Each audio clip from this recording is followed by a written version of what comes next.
Bonsoir à toutes et à tous. Dans l'actualité ce soir, ces chiffres qui font sourire et qui redonnent de l'espoir. 20,25% en termes d'augmentation des frais de fonctionnement des écoles publiques. La prise en charge de près de 2000 nouvelles unités d'ici juin. Eh bien, le ministre de l'enseignement primaire, secondaire et technique, Tony Mwaba, annonce de profondes réformes et changements dans son secteur. On en parle dans un instant dans ce journal. Autre titre, c'est la baisse envisagée du prix des billets d'avion à l'intérieur du pays. Kinshasa-Lubumbashi, la moyenne est de 340 $ américains, pendant que Milan en Italie et Bruxelles en Belgique coûterait une moyenne de 90 € seulement. Une sérieuse option envisagée par le nouveau ministre de l'économie nationale qui était avec les responsables de compagnies aériennes qui exploitent localement. Bienvenue à tous. L'actualité, c'est aussi l'arrivée en Zambie du chef de l'État et président en exercice de l'Union africaine, Félix-Antoine Tshisekedi, précisément à Livingstone, où il a pris part aux côtés des autres chefs d'État à la cérémonie de la mise en service du pont de Kazungula, principale passerelle désormais entre la Zambie, le Botswana et les Mozambique. Cette grandiose cérémonie vous sera proposée dans nos prochaines éditions, mais on écoute le chef de l'État qui s'est exprimé au micro de la presse présidentielle. Suivez.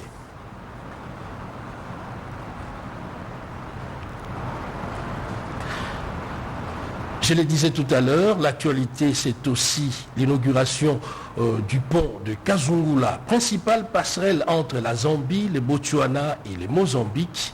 Le chef de l'État s'est exprimé à l'issue de cette cérémonie. Suivez.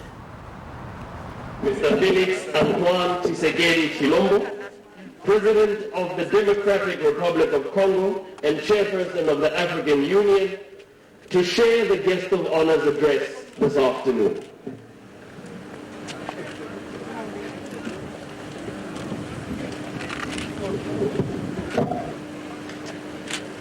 Excellence, Monsieur le Président Edgar Chagwa Lungu, Président de la République zambienne.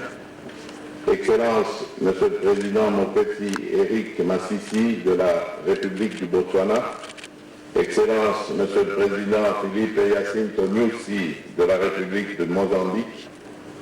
Excellence, Monsieur le Président Emerson Mnangagwa de la République du Zimbabwe. Excellences, Messieurs les représentants de Mswati et de la République de la Namibie, Madame la Haut-Commissaire de la République d'Afrique du Sud au Botswana, Madame la Secrétaire exécutive de la SADC, Madame la Secrétaire générale du COMESA, Mesdames et Messieurs les membres du gouvernement de la République de Zambie, honorables ministres de province du Sud, Mesdames et Messieurs, distingués invités à vos titres et qualités respectifs.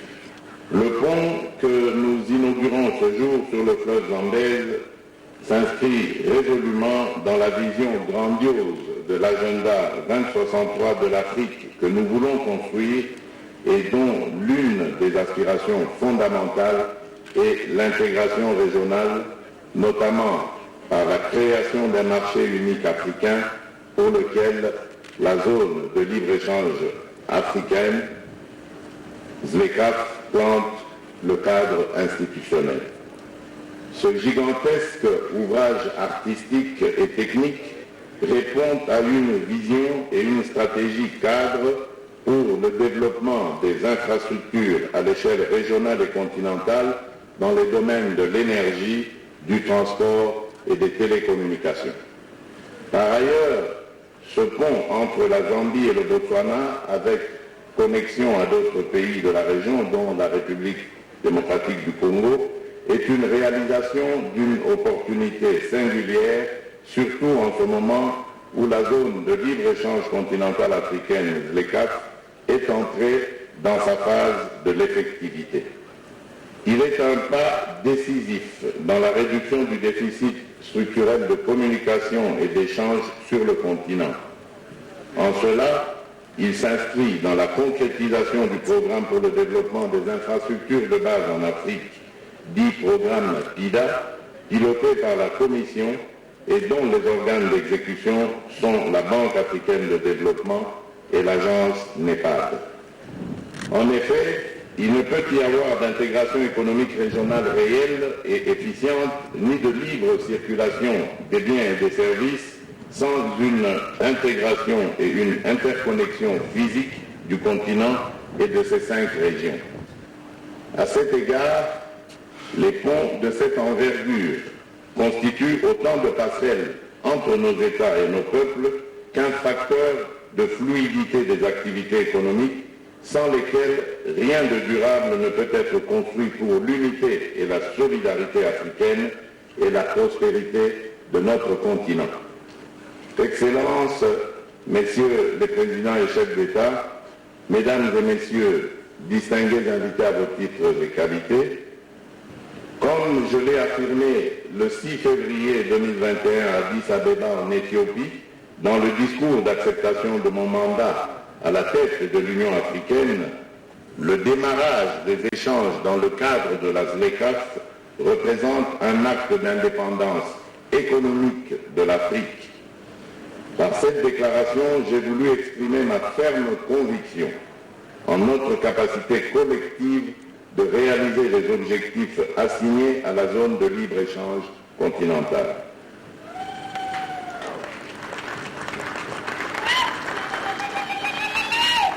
L'édification et l'inauguration du pont de Kazungula aujourd'hui en est un symbole éloquent.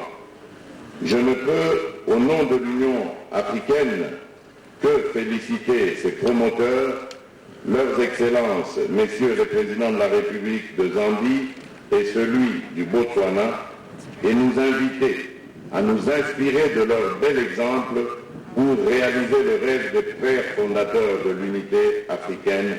Je vous remercie. Et les conflits interinstitutionnels qui n'en finissent pas dans le Sankourou entre l'exécutif provincial et l'Assemblée provinciale, les sujets étaient au centre des échanges entre le Premier ministre Jean-Michel Sama Lukonde et les élus de cette province.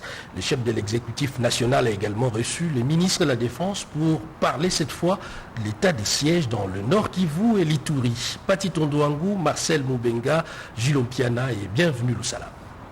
Les parlementaires élus de Sankourou peuvent compter sur l'appui du Premier ministre Jean-Michel Sama Lukonde Kyenge pour résoudre la crise institutionnelle que connaît cette province. La persistance de cette crise entre l'Assemblée provinciale et le gouvernorat constitue un frein pour le développement du Sankourou. Soucieux du développement de la République démocratique du Congo et du bon fonctionnement des provinces, le chef de l'exécutif national a échangé avec les caucus des députés et sénateurs de la province de Meri Lumumba, avec à sa tête Emery Okunji. Du Sankourou ont demandé de voir en urgence le Premier ministre suite à la crise institutionnelle qui sévit depuis 2019 au Sankourou.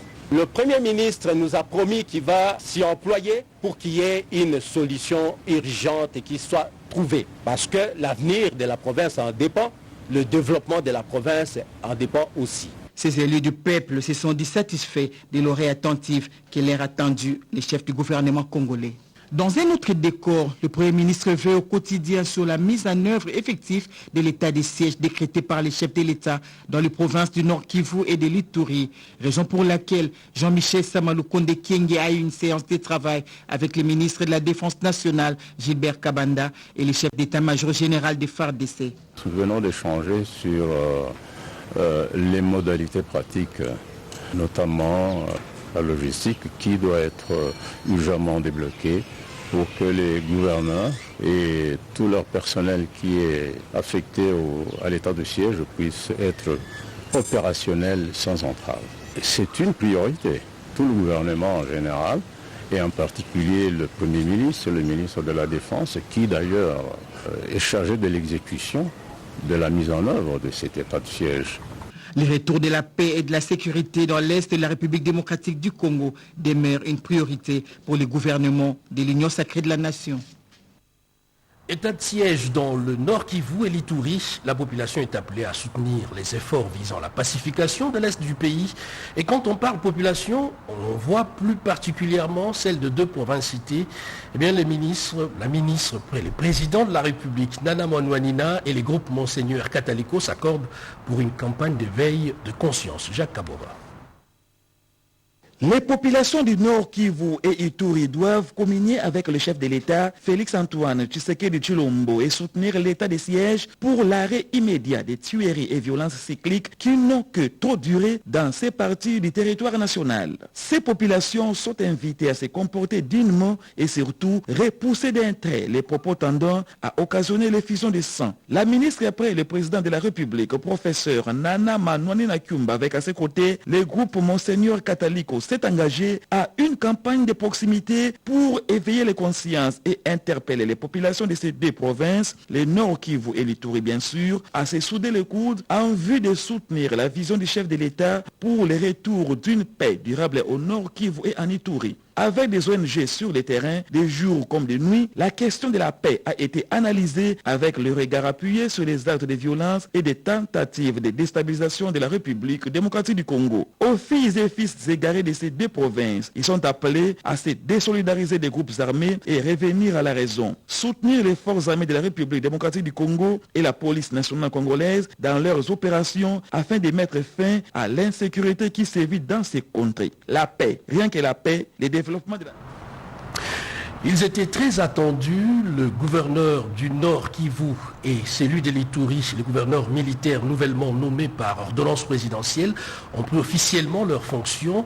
D'abord le Nord Kivu, le lieutenant-général Constant Dinga remplace Karlin Zazou Kassivita et en Ituri, le lieutenant-général Johnny Luboya Kanchama remplace Jean Bamanissa Saïdi, Blaise Bokokia et Joseph Oscar Mbalkaïj.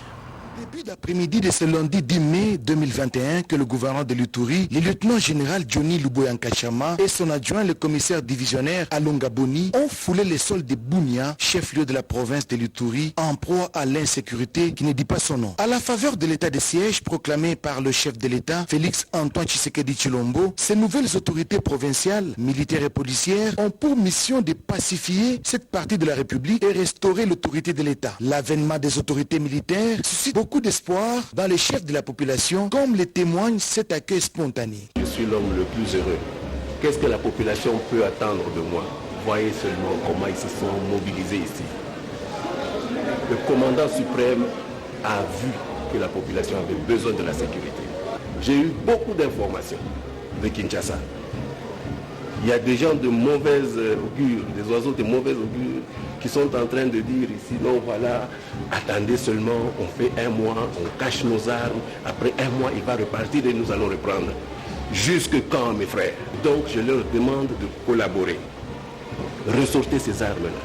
Il y a des fonds pour ça. Patron de l'Ituri se veut intransigeant en matière de sécurité des personnes et de leurs biens.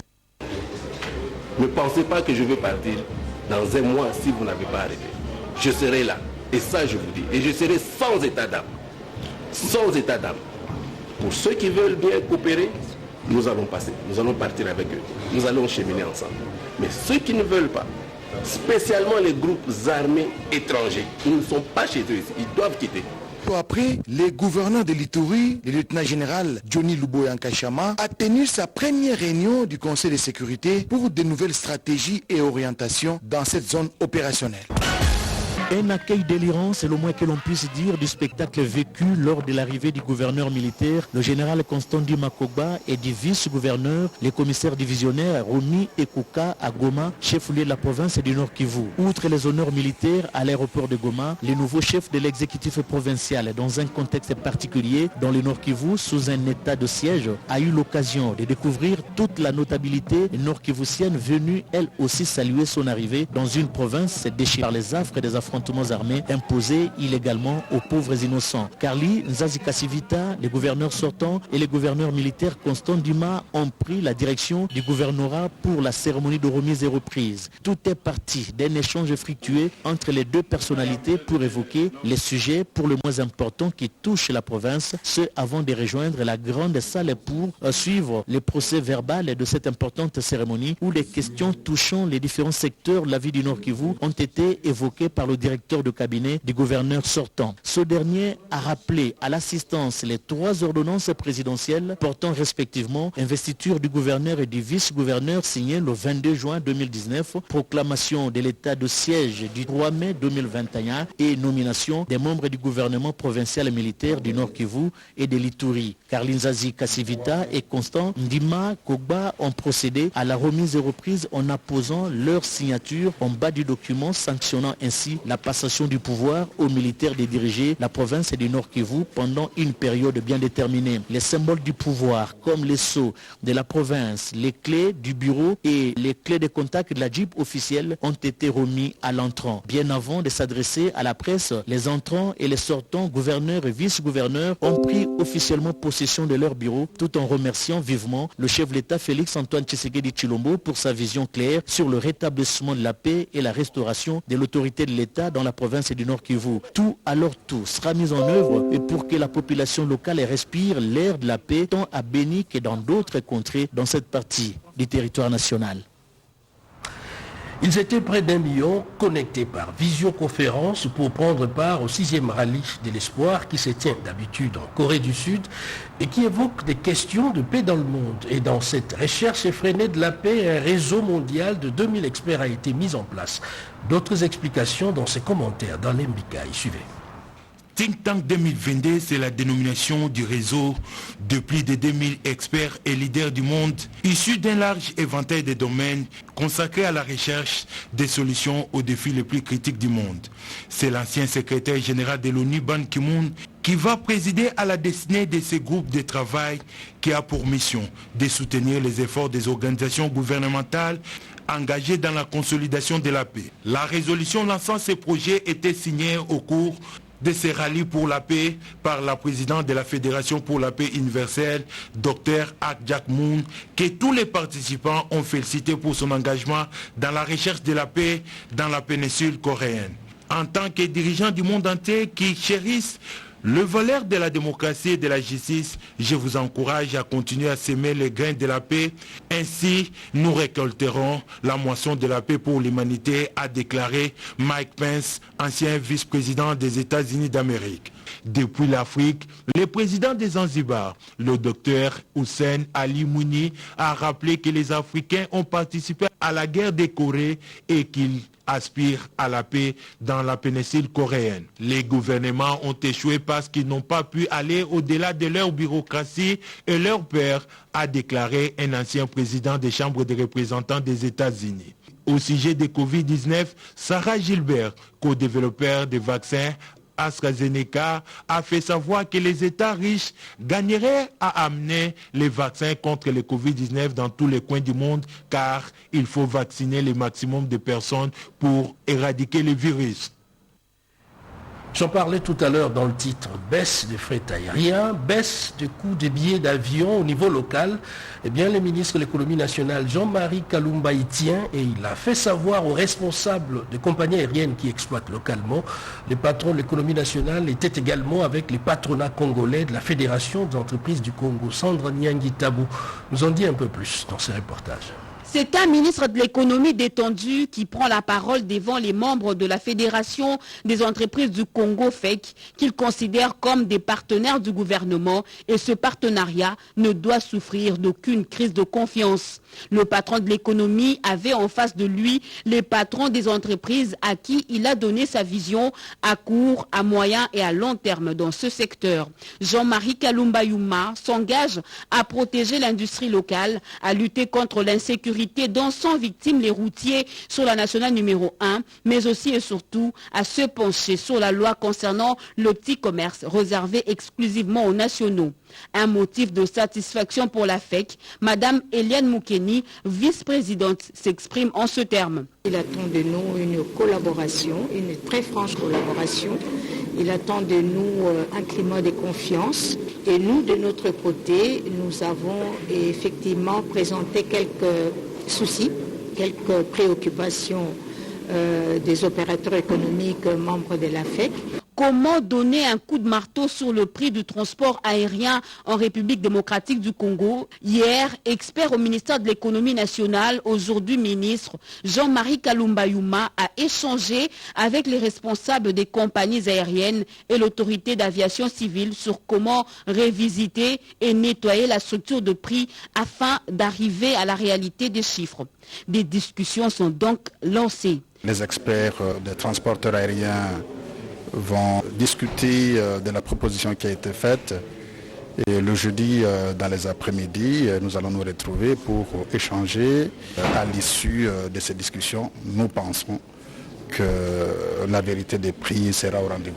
Les experts ont du pain sur la planche. Ils vont commencer par évaluer l'arrêté de 2015 qui va servir de base.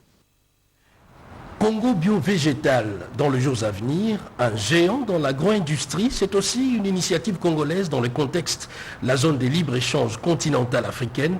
Les ministres de l'Industrie et celui du commerce extérieur se sont rendus à l'usine de Lantsele où, figurez-vous, la chikwang et d'autres produits locaux sont conservés dans des emballages ultra-modernes. Edith Chala pour les détails. La République démocratique du Congo est-elle prête pour entrer sereinement dans la zone de libre-échange continentale africaine? Par cette visite de 2 membres du gouvernement à l'usine Congo bio-végétal, l'on peut répondre par l'affirmative. Des chikwang, feuilles de manioc, huile de palme, arachides, haricots noirs, chenilles, grains de sésame, prêts à être exportés, la gamme est variée et peut faire face à la compétition sur le marché africain. Chantre de la ZLECAF, le ministre du Commerce extérieur, Jean-Lucien Boussa-Tongboa, encourage l'initiative. Nous entrons dans la zone de libre-échange continentale africaine. Il faut exporter vers le pays africain des produits d'origine congolaise. Nous sommes aussi réadmis à la préférence commerciale américaine, l'AGOA. Et ce type d'initiative nous permet de pouvoir rentrer dans le marché à la fois américain et européen. Le ministre de l'Industrie, Julien Paluku Kaongia, qui est la tutelle du Fonds de promotion de l'industrie, croit pouvoir soutenir cette production pour améliorer la qualité mais aussi la quantité. Ce qui nous a tellement intéressé, ce sont les options qu'elle a prises, c'est-à-dire produire, pas seulement pour les Congolais, mais également pour l'extérieur. Et donc, on est venu s'enquérir de toutes les conditions de production pour que le gouvernement puisse accompagner cette entreprise. Je tiens au nom du ministère de l'Industrie à pouvoir rassurer la responsable de l'entreprise qu'elle va bénéficier de l'accompagnement du ministère de l'Industrie sur tous les plans. Dans la vision du chef de l'État, Félix Antoine Tshisekedi, de faire des millionnaires congolais, la conjonction d'actions entre le commerce extérieur et l'industrie. Et ces communiqués officiels du ministère de l'enseignement primaire, secondaire et technique dans le cadre du redressement du sous-secteur de l'enseignement primaire, secondaire et technique et de la consolidation de la gratuité de l'enseignement primaire rendue effective par son Excellence Monsieur le Président de la République, chef de l'État Félix Antoine Tshisekedi Tshilombo, et après les états des lieux dans toutes les directions et services du ministère, son Excellence Monsieur le Ministre de l'enseignement primaire, secondaire et technique porte à la connaissance de tous les partenaires éducatifs en général ainsi qu'aux chefs d'établissement en particulier de sa décision d'augmenter sur ressources internes l'enveloppe globale des frais de fonctionnement des établissements scolaires publics et conventionnés du niveau primaire à hauteur de 20,25% à répartir suivant la catégorisation des écoles sur toute l'étendue du territoire national. Cette augmentation qui vise notamment l'amélioration de la qualité de l'enseignement interviendra progressivement de manière ci-après pour la ville-province de Kinshasa dès le mois de juin 2021, pour les autres provinces à partir du mois de juillet 2021.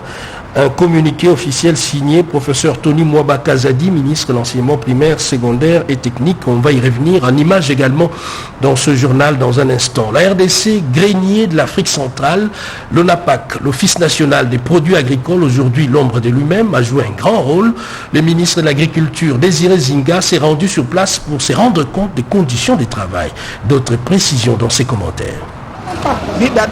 Le ministre de l'Agriculture a d'abord échangé avec le comité de gestion en vue d'avoir un aperçu général de la situation actuelle. En véritable homme de terrain, le ministre Désiré Biriandze a personnellement visité chaque entité composante de l'ONAPAC en vue d'en savoir concrètement sur les réalités professionnelles du laboratoire où se fait la classification des produits agricoles et l'orientation de l'usinage du traitement. Le ministre a reçu différentes explications de la chaîne de production jusqu'à la dégustation. À l'issue de cette visite, le directeur général de l'ONAPAC a souligné les attentes de son institution. Le programme que nous avons avec la Fédération des entreprises du Congo et l'Association des exportateurs de café et cacao à Butembo-Beni, là où il y a beaucoup de la fraude qui ne respecte pas les normes, la procédure, conformément au texte de l'État qui régisse l'institution qui est Office national des produits agricoles du Congo. En ce qui le concerne, le ministre de l'Agriculture a encouragé les responsables de l'ONAPAC à travailler davantage pour obtenir des résultats probants. Ensemble, nous allons nous relever pour dire le peuple d'abord, le travailleur d'abord. Pour ce qui concerne le cadre qui dirige l'entreprise, il y a beaucoup de rendez-vous que je vais réorganiser parce que quand on dit produits agricoles, ce n'est pas seulement le café, le cacao, les VA, le caoutchouc, c'est plus que ça. Il faut aussi voir tous ces petits produits. Toujours très ouvert et à l'écoute, le ministre Désiré Biré-Andjé a aussi pris langue avec les membres de la délégation syndicale et les employés eux-mêmes pour plus de solidarité au profit du bon rendement. On en parlait dans le titre, mais aussi dans un communiqué officiel, une bouffée d'oxygène pour les écoles publiques, 20,25% d'augmentation des frais de fonctionnement. Autre bonne nouvelle, 20 000 enseignants seront pris en charge par l'État employeur d'ici juin, annonce faite par les ministres de l'enseignement primaire, secondaire et technique Tony Mwaba à l'issue de la réunion d'évaluation qui se tiendra désormais chaque semaine. Séverine Pascal Katanda. Redorer l'image de l'enseignant et de l'enseignement en RDC fait partie de son cheval de bataille. Le ministre de l'enseignement primaire, secondaire et technique, le professeur Tony Mwaba Kazadi, a décidé d'évaluer hebdomadairement le travail qu'effectue chaque service et direction de son ministère. Ce lundi 10 mai, il a été adopté la mise en place d'une commission pour déclencher l'émergence de ces secteurs. Séance tenante, le professeur Tony Mwaba a annoncé l'augmentation à 20,25% de l'enveloppe globale de frais de fonctionnement des écoles publiques et conventionnées du niveau primaire. Et grâce au travail de toilettage du fichier des enseignants, 200 000 nouvelles unités à travers le pays seront prises en charge d'ici le mois de juin. C'était question de présenter l'état d'avancement des évaluations certificatives qui arrivent, c'est-à-dire le TENAFEP et l'examen d'état à proprement dit. C'est pourquoi il faut aller très vite et il a dit au courant de la semaine, il faudrait que nous lui présentions tout ce qu'il faut pour que les choses se passent correctement dès la semaine prochaine. Avec les structures syndicales, ils ont défini le rôle que devra jouer le mouvement syndical pour que le progrès soit palpable dans le sous-secteur de l'EPST. Tony Mwaba a livré ses ambitions liées aux actions et décisions prises dans le cadre de stratégies de réforme du secteur. Ceci permettra à ce méga-ministère de gagner le pari de la gratuité de l'enseignement de base en République démocratique du Congo. Des comités pétroliers importateurs en province, eh bien l'idée fait son chemin. Le ministre des Hydrocarbures, Didier Moudimbu, en a discuté avec une délégation du Congo central conduite par le gouverneur de province avant d'échanger avec les délégations de l'entreprise Perenco et Sep Congo. Le compte rendu avec Janine Kalenga et Jean-René Kabamba. Le Congo central ambitionne la création du comité professionnel des importateurs sur son territoire. La conformité à cette démarche passait par les préalables de recueillir l'avis du ministre des Hydrocarbures, Didier Moudimbu. Pour ce faire, le ministre avait déjà instruit ses collaborateurs d'élucider la question avec ceux du Congo central. Les conclusions de ces travaux tenus en amont ont été soumises ce jour à l'appréciation du ministre Didier Moudimbu par le secrétaire général des hydrocarbures en présence des responsables du Congo central avec en tête le président de l'Assemblée nationale et le gouverneur. Après avoir pris connaissance de ce rapport, le ministre des hydrocarbures a proposé pour approfondissement la poursuite de ces discussions entre les deux parties. Au chapitre des audiences, le ministre a abordé avec le directeur général des Perenco la matière liée à la contribution des Perenco à la matérialisation du programme du gouvernement. Nous continuerons, comme nous le faisons, Perenco est là depuis 20 ans en RDC et nous continuerons de travailler avec le gouvernement et avec le pays pour développer les ressources d'hydrocarbures et le pays. Avec les responsables des CEP Congo, ils ont exploré l'horizon 2025 et les principaux défis à relever en matière des hydrocarbures. On regarde déjà un horizon plutôt de 2025, 2026 et ce qu'il y a lieu de faire, de décider aujourd'hui. Aujourd'hui, l'approvisionnement du pays est stable. On est très vigilant à ce qu'il le soit et donc d'anticiper aussi le développement économique. L'on paye ce qu'on a réellement consommé et l'on consomme ce qu'on a réellement payé. Eh bien, c'est un peu l'équilibre qualité-prix. La Régie des eaux propose à ses abonnés des compteurs intelligents. Un protocole d'accord a été signé avec la société MC Télécom. Serge Mata a signé ces reportages. La signature de cette entente de collaboration marque l'aboutissement d'une concertation étroite. Conclue pour une durée de 30 jours. Cette convention va donc s'accompagner en plus des fournitures, des étapes de formation du personnel de la Régie des eaux SA et des transferts des technologies de gestion. Sur base du dit accord, la Régie des distributions d'eau entre désormais de plein pied dans une nouvelle ère grâce à la numérisation et la gestion des données de consommation. Saluant la signature de cet accord, le directeur général de la Régie des eaux SA, Clément Moubiaï Kachama, s'est dit très satisfait. Ce nouvel accord, a-t-il dit, vient soutenir la vision du chef de l'État Félix Antoine Tshisekedi Tshilombo, consistant à engager la République démocratique du Congo dans un tournant décisif vers le numérique. Et aujourd'hui, c'est un grand plaisir. C'est un processus que le directeur général avait commencé avec Shamrock, qui se poursuit aujourd'hui avec MC Télécom et qui se poursuivra avec un autre opérateur. Pour nous, c'est une opportunité à saisir. Pourquoi? Parce que dans notre relation avec notre clientèle, il y a bien des problèmes du genre de réclamation à rapport avec la facturation juste. En cette collaboration, la société MC Télécom s'est engagée à fournir à la Régie des eaux SA 19 compteurs intelligents bidirectionnels qui seront en prépaiement. S'y ajoutent des compteurs sectoriels. À noter que les deux parties se sont engagées à exécuter les projets pilotes de bonne foi et à faciliter mutuellement la bonne fin des étapes prévues pour sa mise en œuvre. Et c'est communiqué de presse du secrétariat permanent de la Commission nationale pour l'UNESCO qui informe le public de l'appel à candidature pour l'édition 2021 du prix UNESCO Kalinga de vulgarisation scientifique. Ces prix visent à distinguer une personnalité ayant particulièrement contribué à la vulgarisation scientifique et technologique par l'écriture, la direction des publications, l'enseignement ou par des productions multimédia telles que des émissions radiophoniques, télévisées, web ou des films. Pour des informations supplémentaires, les personnes intéressées peuvent contacter les secrétariats permanents de la Commission nationale pour l'UNESCO plutôt, 6 avenue des ambassadeurs, commune de la Gombe. La date limite pour la réception des candidatures est fixée au 17 mai 2021, communiqué signé Liemabongo Botier. Les membres du gouvernement Sama Lukonde issus des rangs des forces politiques alliées de l'UDPS ont eu droit plutôt à une réception ce week-end. On en parle dans ces commentaires.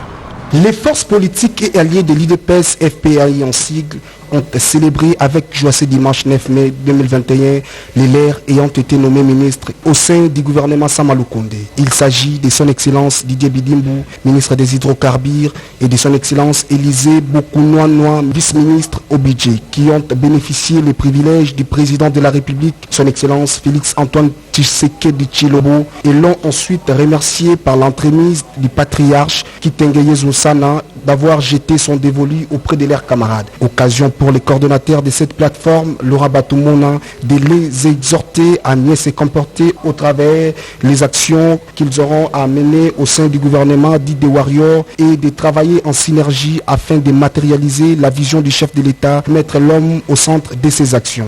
Nous sommes appelés, nous, les collègues de FPAI, nous sommes appelés à accompagner l'action du Premier ministre Sama et aussi donner des conseils de suggestions à nos deux ministres qui puissent respecter l'éthique qui a toujours caractérisé les forces politiques à l'UDPS, qui puissent avoir un rendement, qui sera apprécié au niveau de la population. Voilà pourquoi nous les stimulons à travailler pour le bonheur du peuple. A noter que cette cérémonie riche en couleurs a connu la participation du haut représentant du chef de l'État Kitenge Yezu ainsi que des honorables députés membres de cette plateforme et cela s'est clôturé sous une ambiance festive. Et voilà qui met un terme à ce journal. Un clin d'œil à ceux-là qui nous ont suivis depuis la ville de Bunia dans la province de l'Ituri. Bonsoir chez vous.